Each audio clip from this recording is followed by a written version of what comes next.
Tulad sa pagluluto ng pangkaraniwang kanton, ang pansit quadra ay isang makulay na lutuin mula sa mga sangkap na gulay. Ang linamnam na mula sa mga natatanging sangkap, timplang naayon sa nais na lasa. Ang pagkakaiba ng pansit quadra sa mga lutuing kanton ay ang lasa at mga sangkap na isinahog sa lutuing ito. Walang sahog na karne at kaunting gulay lamang ang kailangan. Ang linamnam ay mula sa salsang katas ng pinya at tausi na nag-aagaw na tamis at alat. Ang katas na mula sa sariwang tahong ang siyang nagdadala sa lasa ng lutuing ito. Ang mga sangkap na ating gagamitin sa pagluluto: pansit canton, tahong, sili, broccoli,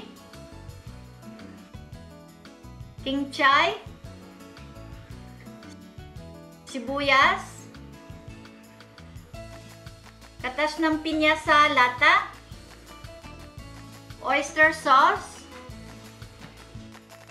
toyo, bawang, tausi, cornstarch,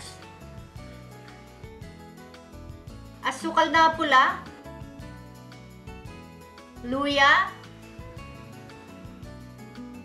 asin at paminta.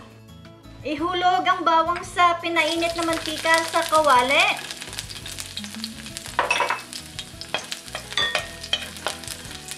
Isunod ang ginayat na pahabang sibuyas at isang kutsa ng ilang minuto.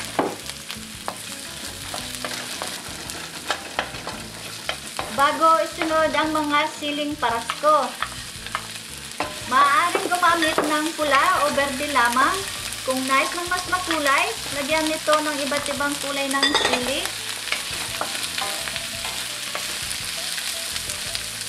Ilagay na rin natin ang mga hiniwa-hiwang tangkay ng kinchay at broccoli. Patuloy itong pagulungin sa mantika. Timplahan ng paminta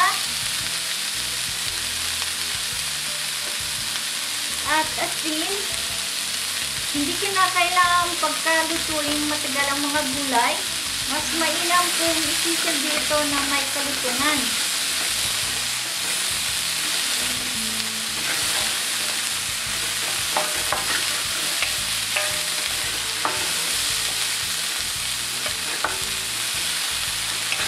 Hanguin ang mga gulay at ilagay muna sa isang tabi habang niluluto natin ang ating pansit.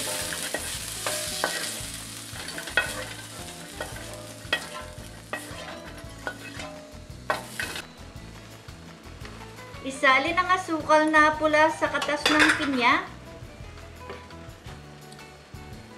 Tunawin bago isunod ang pampalapot na cornstarch. Haluin itong maigi upang mawala ang mga pamumuo.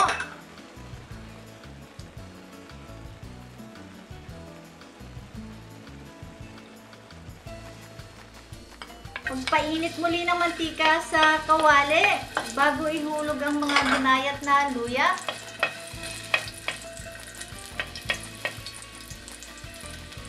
Isunod ang tausi na ibinabad natin sa kaunting tubig bago gamitin.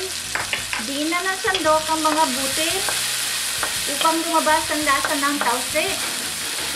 Matapos ang ilang minuto ng pag-isa sa mantika, sabawan ito ng tubig na sasapat sa pagluluto ng pansit at isunod ang oyster sauce.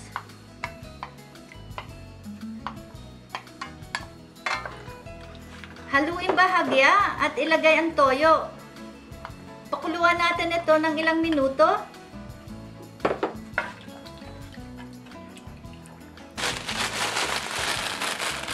Ihulog ang pansit.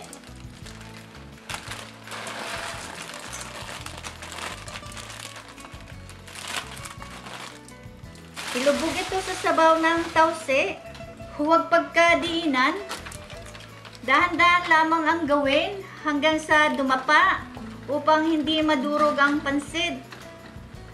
Lutuin sa katamtamang init ng apoy hanggang sa lumambot ang pansit. Maaaring magdagdag ng tubig kung tuyo na ang sabaw at matigas pa ang pansit. Ibalik ang mga ginisang gulay sa pansit.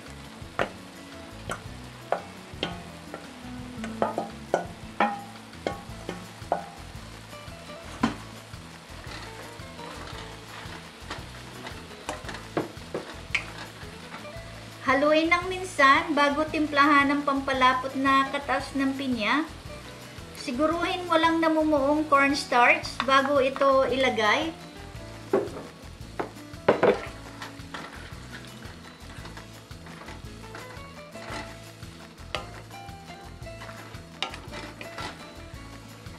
At ang huli ay ihulog na natin ng mga sariwang tahong.